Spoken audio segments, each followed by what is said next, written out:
Hello everyone, I am Sarita Rawat, Assistant Professor, School of Pharmacy, Suresh Kanvihar University, Jaipur, Rajasthan. Today we'll start our next lecture of pharmacology. Today's topic is basic principle of chemotherapy.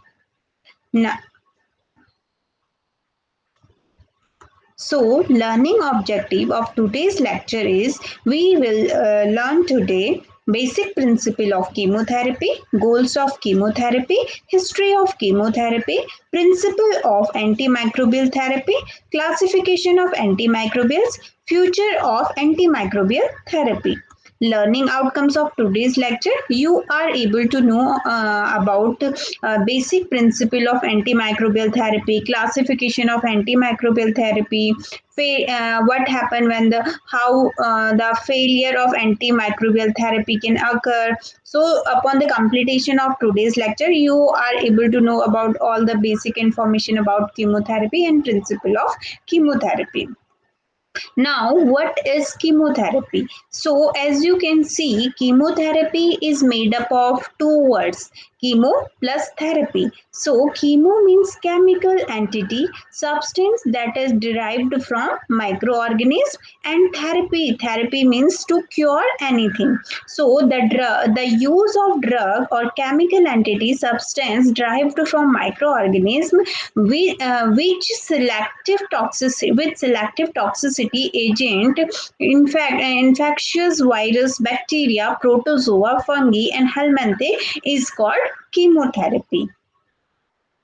Now, what is the need of chemotherapy? What is chemotherapy? How they what is the mechanism behind chemotherapy? So, cytotoxic chemotherapeutic agent are used to treat cancer, leukemia, and lymphoma. So there are over 50 such drugs which can be used as single agent or in the combination orally, IV, and subcutaneously. Then, cytotoxic chemotherapy refers to the agent whose mechanism of action cause cell death or prevent cell growth, generally through inhibiting microtubule function, protein function, or DNA synthesis. So that is the mechanism behind the working of chemotherapeutic agent. Cytotoxic chemotherapy mechanism of action may be cell cycle dependent or arresting cancer cell growth or at a specific phase in the cell cycle. So before going to the chemotherapy, you have to understand cell cycle very properly from growth phase to maturation phase, because whenever you are able to know about the cell cycle, then only you can understand the mechanism behind the chemotherapeutic agent. Now, how does chemotherapeutic cell kill cancer cell? So, chemotherapy damages cell as they divide. In the center of each living cell is the nucleus, and this is the control center of the cell. It contains chromosomes which are made up of genes, and these genes have to be copied exactly each time a cell divides into two to make a new cell. So everyone knows that the cell has a nucleus, and in the nucleus contain the chromosomes, the genetic material which further divide and produce their daughter cells, okay, which is the same clone to them. So chemotherapy damages the gene inside the nucleus of the cell. Some drug damage cell at the point of splitting. Some damage the cell while they are making copies of their genes before they split. So chemotherapy is much less likely to damage cell at rest, such as most normal cell. A combination of chemotherapeutic drug is often used. This will include drugs that damage cell at the different stages in the process of cell division. So, chemotherapeutic agent mainly inhibit or mainly stop the cell to further divide into their daughter cells or to make them the clone. As you can see in the in the picture that the basic cell, the cell has a nucleus and it contains chromosomes, but our chemotherapeutic agent work here, it enable to it do not allow to make them separate, make their colonies. What is the goal of chemotherapy? How we use chemotherapeutic agent? So the goal of using chemotherapeutic agent is curative measure to eradicate the disease by induction given with the inert of inducing complete remission. So we have to cure it, the disease completely, so it did not reoccur. Then consolidation, repetition of inhibition induction chemotherapy aim to prevent the relapse of the disease. Then maintenance also, long term or low dose single or in combination therapy in a patient who has achieved complete remission, again prevent relapse. So we also have to take maintenance doses so that the person who is suffering from chemotherapy, who is suffering from some certain like disease, so we have to give single dose measure after completion of all the chemotherapy, because there is a chances of remission and relapse of the disease. Okay, then we have a palliative measure. So in palliative measures we have to provide the comfort to the patient, and we have to improve or prolong quality of life of the patient. Now we have antibiotic and antimicrobials that are used in chemotherapy. So antibiotics are the substance that produced by microorganism and which selectively suppress the growth or kill the microorganism at very low concentration. And what is antimicrobial? Antimicrobials are chemotherapeutic agent plus antibiotic. So any substance of natural synthetic or semi-synthetic origin which at low concentration kill or inhibit the growth of microorganisms but also cause little or no damage to the host.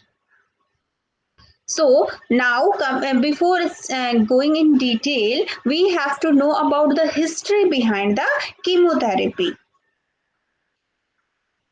So, when we talk about the chemotherapy, history of chemotherapy, so we find out that before till 1900,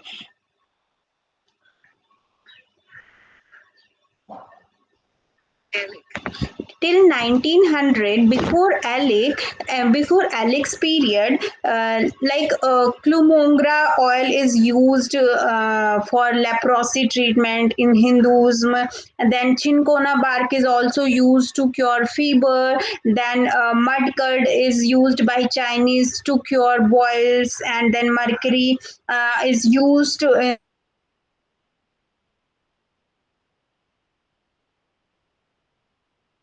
for syphilis. Organometallic dye is used for cane. Okay, then after Eric's period in 1930 to till date, discovery of sulfonamide already came into force. Now, this is the timeline history of chemotherapy developments. In 1908, discovery of aspirinamines. Alexander Flamingo in 1928 discovered penicillin. Then Paul Ehrlich, father of chemotherapy. So Paul Ehrlich is known for the father of chemotherapy. And in 1900, Paul Ehrlich chemotherapy animal model developed. He developed animal model for chemotherapy. Then Alexander Flamingo in 1928 developed penicillin. Then Gerhard Dornmark in 1939 discovered sulfonamide sodium, and that we also call prontacil. Okay. Then in 1932 Prontosil, first sulfonamide Bayer's in Bayer's library. Then this is whole till now, till today, we have lots of antimicrobial agents that are used to cure various serious disease. Like in 1943, nitrogen mustard in lymphomas is used, and in 1933, vinca alkalide came into force. Then in 1962, nalixidic acid, and then in 2007, target specific screenings discovered. Okay, and in 2005, in 2005, tyrosine kinase inhibitor also discovered. We can say timeline history of chemotherapeutic development between 1900 to 2015. Now, when we talk about the principle of antimicrobial therapy, principle of antimicrobial therapy is, first we have to diagnose the disease. What is the disease? What is the causative agent behind the disease? Okay, so we have to know about the site of infections, where the disease is occurring, where the problem is present. Okay, then responsible organism, what is the causative agent behind the disease. Then the sensitivity of drug, then we have to check the drug if either the drug will work on the patient or not. Then we have to decide the chemotherapy is necessary or not. If there are lots of side effect of chemotherapy also, so first we have to check that it is necessary to give chemotherapy to the patient or not. Then acute infection required chemotherapy, chronic infection may not. Okay, the chronic abscess respond poorly, although chemotherapy cover is essential if surgery is undertaken to avoid a flare up of infection. Then select the drug, which is the drug that is very effective in that particular condition. So specificity, we have to check the specificity of the drug, like spectrum of activity, antimicrobial activity of the drug. Then pharmacokinetic factor of the drug, like physiochemical properties of the drug. Then patient related factors, like if the patient is having any allergy to that drug, or renal disease, if the patient has any renal disease, so it is very difficult to excrete out all the material drug. So we have to check all these parameters while we start any kind of antimicrobial therapy. Then frequency of the duration of the drug administration. So inadequate dose may develop resistance. Immediate dose may not cure infection. Optimized dose should be used for the therapy. So while we start the chemotherapy, antimicrobial therapy, we have to check that we have to start the dose very gently. We do not have to give them an inadequate dose, because it can develop the resistance in the patient. Then we have to see that immediate dose do not cure the infections, so we have to start the dosing gradually. Then we have to optimize the dose, okay, for the therapy.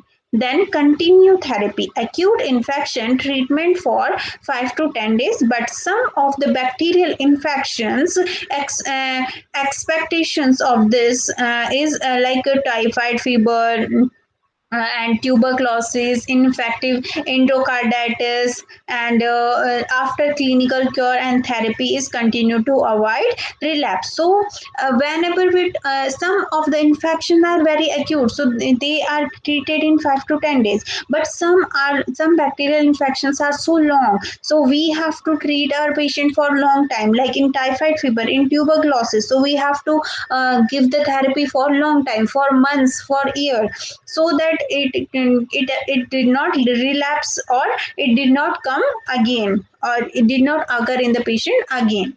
Then we have to test for cure. After therapy, symptoms and sign may disappear before pathogen eradicated. Okay, Then prophylactic chemotherapy to avoid surgical site infections. Then next we have classification of antimicrobials. We have classified antimicrobial according to their chemical structure, according to their mechanism of action, according to their type of organism, agent with primarily active, according to their spectrum activity, according to type of action, like it is bacteriostatic action or bactericidal action. Then source of antibiotic, what is the primary source of antibiotic we are using. Then, according to the chemical structure, we have classified them into sulfonamide and related drug. For example, we have Dapsone. Then we have a diamino pyrimidines. Okay, so diamino pyrimidines, we have pyrimethamine, then quinolines, beta-lactam antibiotic, tetracycline, then nitrobenzene derivative, aminoglycoside, macrolide and antibiotics. So we will study these drugs one by one in our like later lectures. Today's we will read only the basics about the chemotherapy. Now, according to the chemical structure, there is another list. We have uh, glycopeptide antibiotics, polypeptide antibiotics, nitrofuran antiderivatives. Then we have nitromedazoles. Then we have nicotinic derivatives and choline antibiotics, zole and derivatives. Then very other antibiotics also, like we have rifampicin, ethambutol.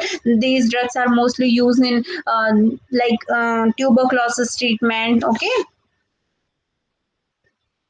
Then second classification of classifying antimicrobial drug is mechanism of action. According to the mechanism of action, either they inhibiting the cell membrane, they inhibiting the metabolism of the cell, they inhibiting the cell wall synthesis, mRNA coding, protein synthesis, or DNA guidance. So according to their mechanism of action, we have categorized our antimicrobials. Then as you can see, linkage from the cell membrane, so we have polypeptides. So polypeptide and polines link to the cell membrane, then they inhibit the cell growth. Then inhibitions of metabolism like sulfonamide we have. Then inhibition of cell wall synthesis, so beta lactam, cephalosporins, vancomycin. So these drugs inhibit the cell wall synthesis and kill the cell. Then misleading the mRNA coding, so aminoglycosides mostly mislead the mRNA so that the genetic code will disbalanced. In protein synthesis like tetracycline, aminoglycoside, clindamycin. Then we have fluoroquinolones that inhibit the genetic DNA guidelines. Then we have inhibition of cell membrane like fluoroquinolones, for example, rifampicin. Now, the third category we have type of organism. Which type of organism we are using? So, against which primarily active. So, antibacterial we have penicillin, aminoglycoside, erythromycin, and very other also. Antiviral acyclovir, amantadine, or zidovudine, or many other. Antifungal we have. Then we have antiprotozoal, chloroquine. Then we have and helminthic. So helminthic we have mebendazole and very others. Then the fourth classification we have spectrum of activity is that they are narrow spectrum or broad spectrum. So like we have penicillin G and streptomycin, erythromycin. So they are the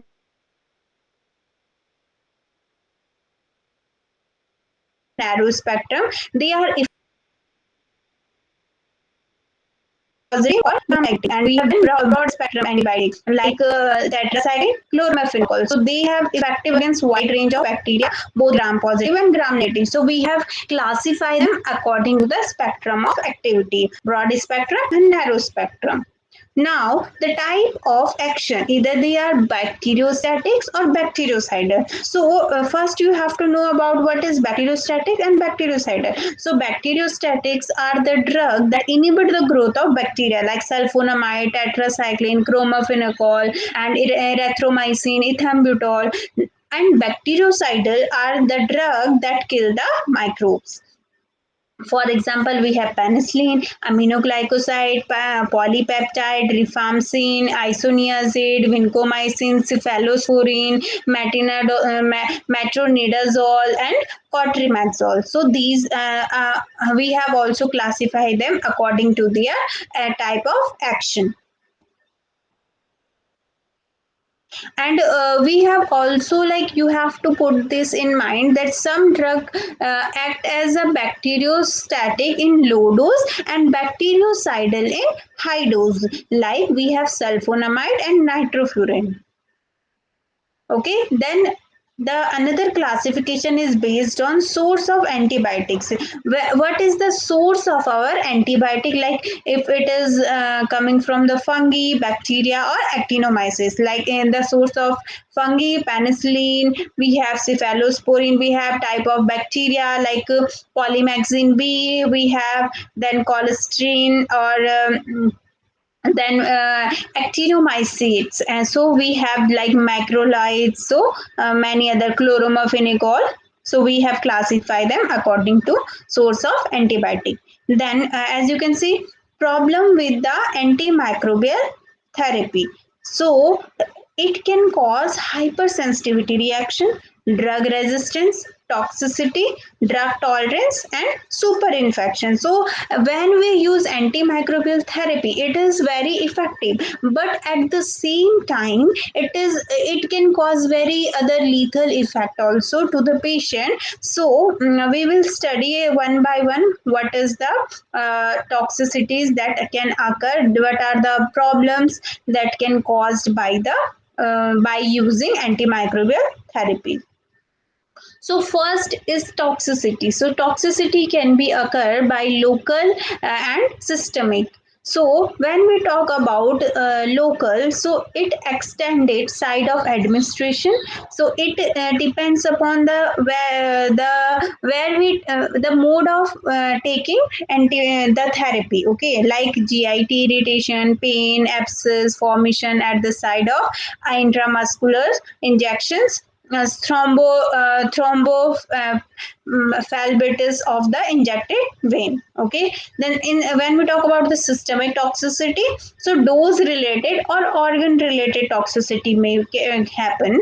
So high therapeutic index agent may not damage the host cell, for example penicillin and erythromycin.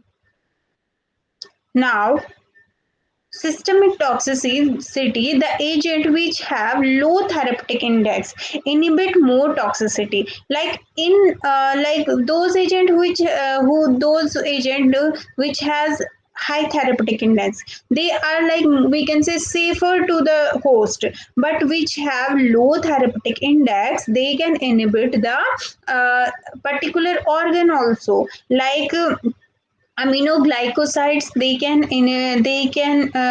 cause systemic toxicity in renal and CNS, and tetracycline can cause toxicity in liver and renal toxicity. Then chloramphenical can cause bone marrow depression.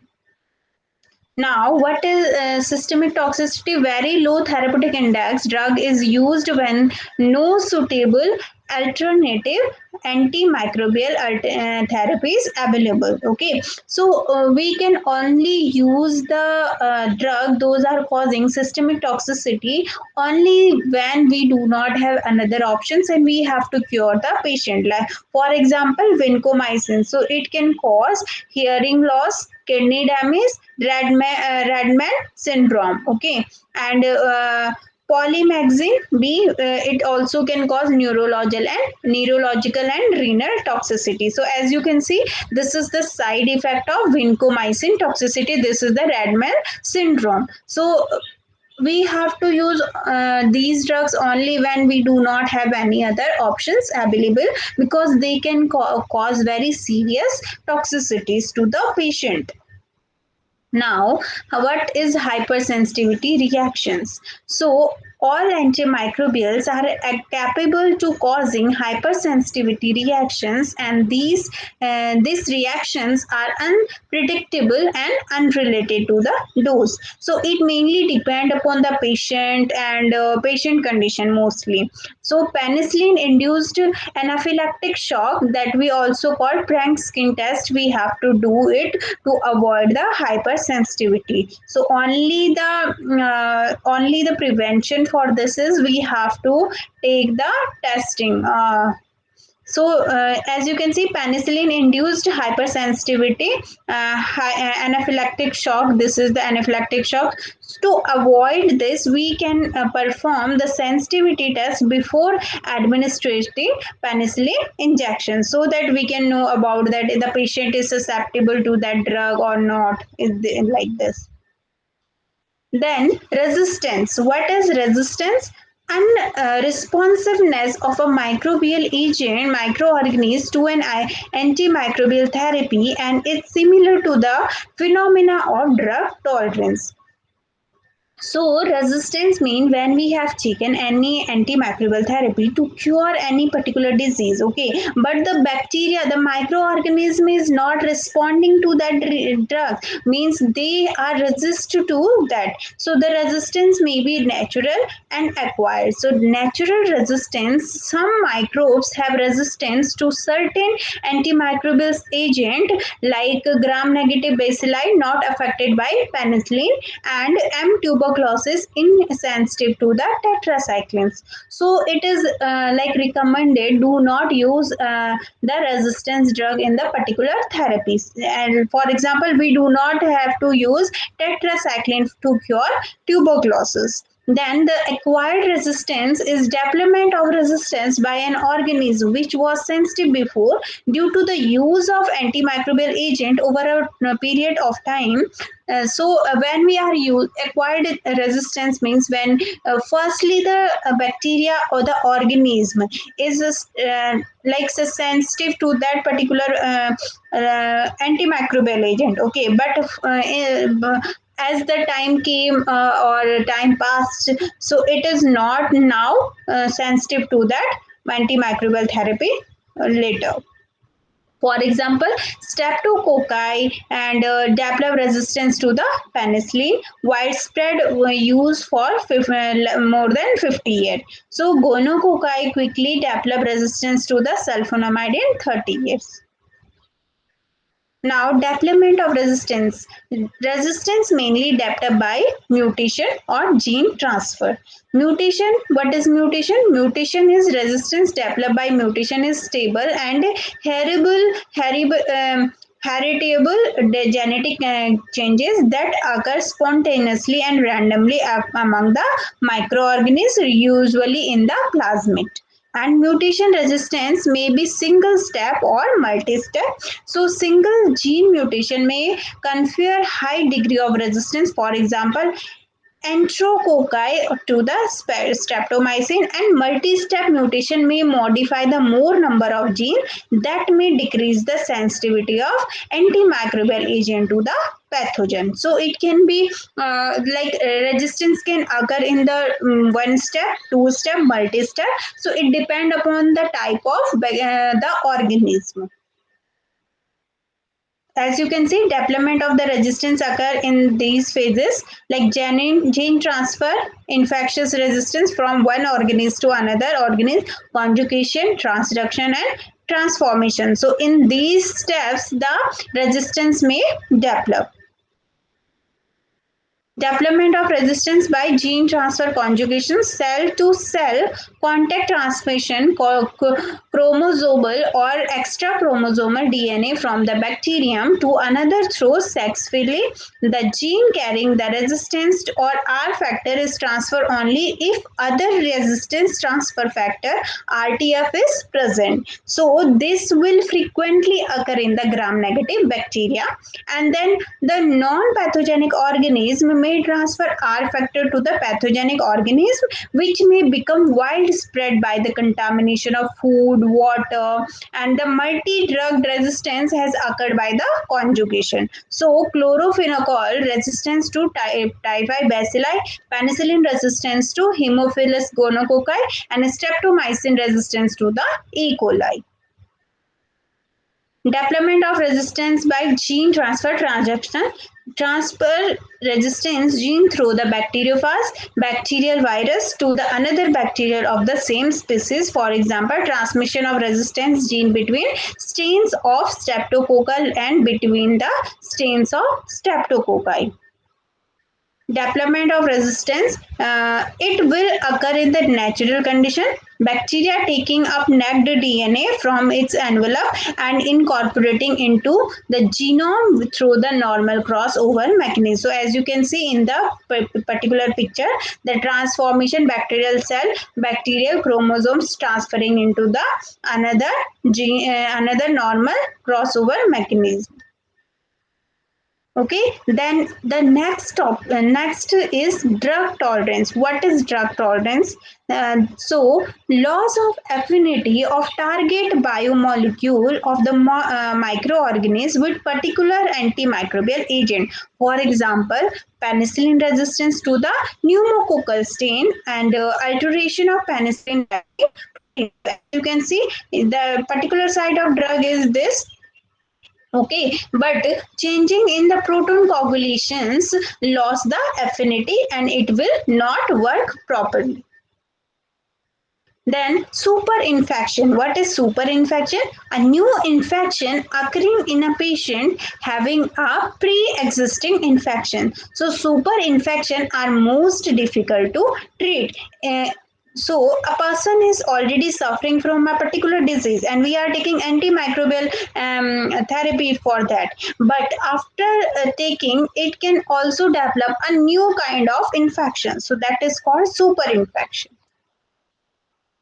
Superinfection, development of superinfection associated with the use of broad extended spectrum of antibiotics such as tetracycline, chloramphenicol, ampicillin, and newer cephalosporins.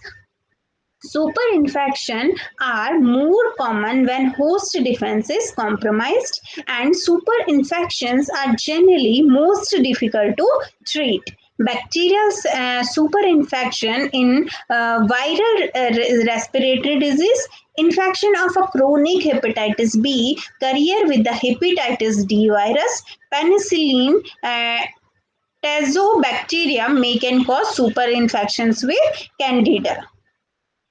Now, treatment of superinfection. What is the treatment for superinfection if it can occur in any patient? So, Candida albicans, so monilal diarrhea, candilal or vaginal thrush, an infection of the vagina mucous membrane, treat with the nysteen or the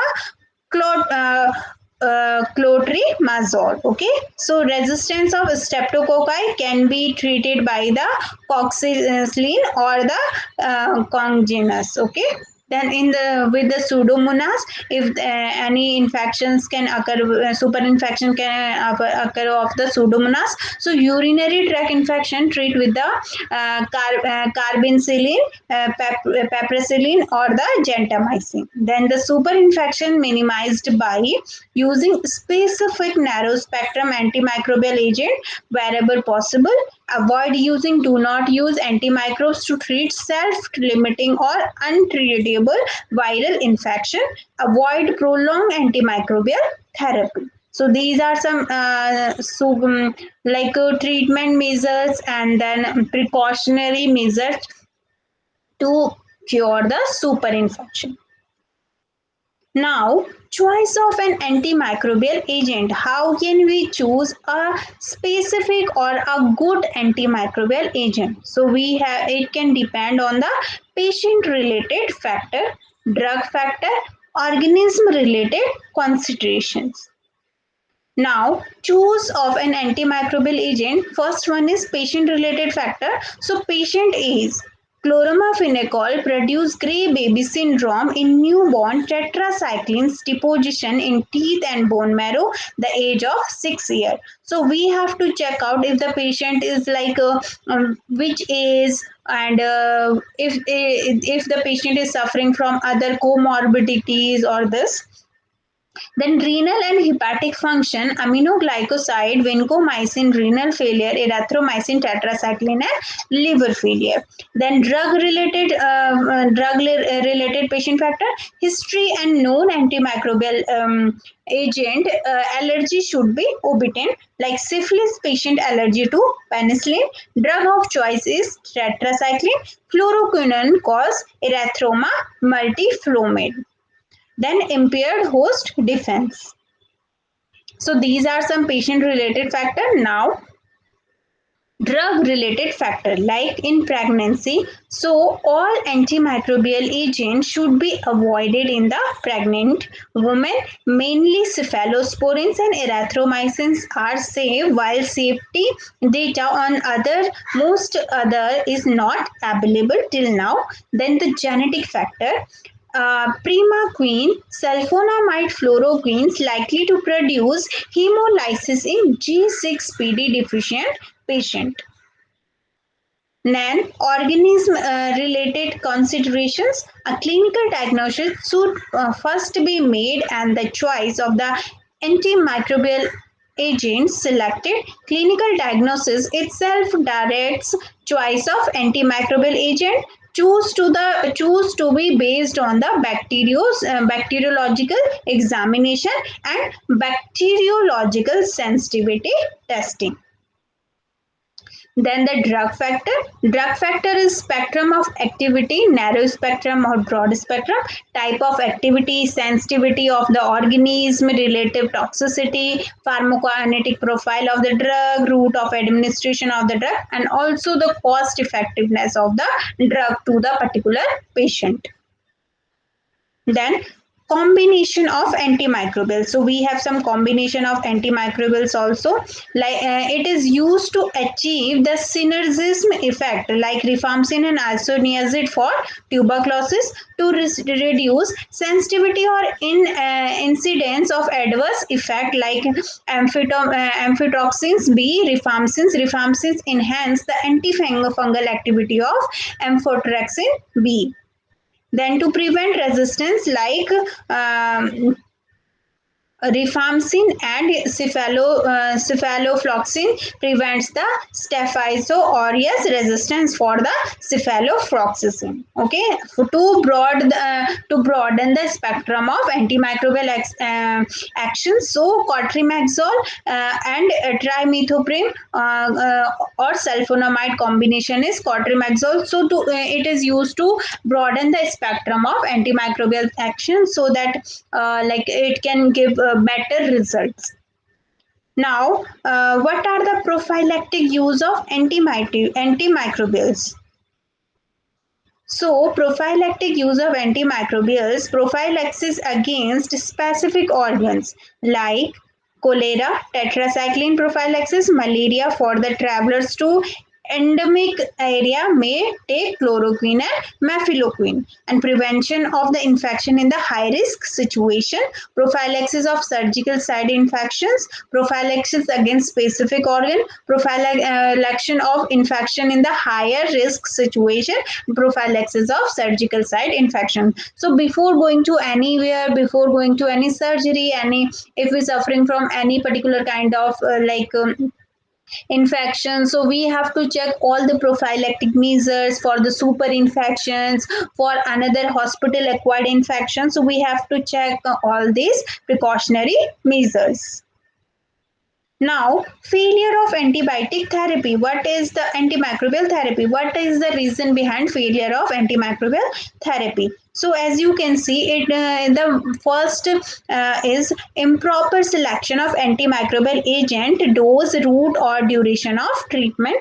Treatment begin too late, failure to take necessary adjustment measures, poor host defense, trying to treat untreatable or viral infections, presence of dormant or unrelated organism which alter give risk to a relapse, which later give the risk to the relapse. Okay, so these are some failure of antimicrobial therapy, because like if the patient has like suffering from so long, and they taking the treatment too late, and then if they are not taking any precautionary measures, and they are not taking proper care, so not selecting the antimicrobial properly according to the disease, so they are the failure of anti the reasons behind the antimicrobial therapy failure.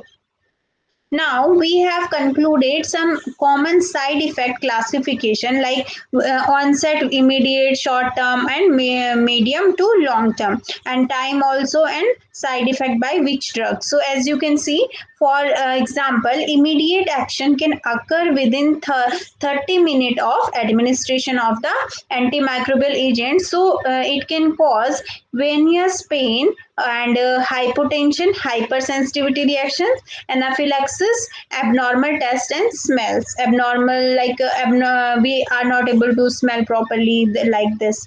Then short or to medium term, it can occur within hours to 7 days of administration of antimicrobial agent. So it can cause tumor lysis syndrome, nausea, vomiting, mucositis, CN toxicity, anorexia, fatigue, constipation, and diarrhea. Then medium to long term toxicity we have, its onset is occur late than the 7 days and may be cumulative in nature. So it can cause bone marrow depression, alopecia, liver dysfunctions, renal toxicity, cardiac toxicity, and pulmonary fibrosis, and it can also cause change in the fertility. Okay, so this is all about your chemotherapy, their side effect, what is the principle behind that, what is the factor that depends on the chemotherapeutic agent, and what are the prophylactic measures, and what are the uses, what are the types of classification according to different types. So we have covered all the things in in this lecture. Now we have concluded some quiz questions for you related to this particular lecture. So the questions are very easy, and we have already covered all these topics in your lecture, so you can go through the lecture and answer these questions very easily. The questions are: what are the general principle of chemotherapy? What is cancer chemotherapy? What is the mechanism of action of chemotherapeutic agent? What are the general toxicity of anti-cancer chemotherapy? How the chemotherapy drug classified? What are the goal of chemotherapy? What are the side effect of cancer treatment? What are the chemical used in the chemotherapy? And why is it called chemotherapy? So as you know, these questions are very easy, and we have already covered all these questions, and these are very easy to answer. Okay, so some people also call that is chemotherapy is very painful. They have that such kind of we can say aura to that chemotherapy. So basically chemotherapy is not that much painful, but their side effects are very painful. Okay, their side effects are very wide in range, so the patient are very afraid of that. So this is all about your chemotherapeutic agent, and hope you you are clear about the chemotherapy now. Coming to the reference part, we have taken all these slides, all these informations from the basic and clinical pharmacology, the pharmacological basis of therapeutic by Louis Sanford Goodman's, KDT Tripathi, Essential of Medical Pharmacology, Clinical Pharmacology, Lange Medical Publications, California, and also from Magical Physiology by Guton 11th edition. So these are the references for today's lecture. Now you can definitely check out these references for further knowledge, and these books are very good. These references are very good to enhance your knowledge, so you can definitely go through that and check them out. Now in our next lecture we will study about these agents in detail, and for today that's all. And till then, thank you for kindly listening to me.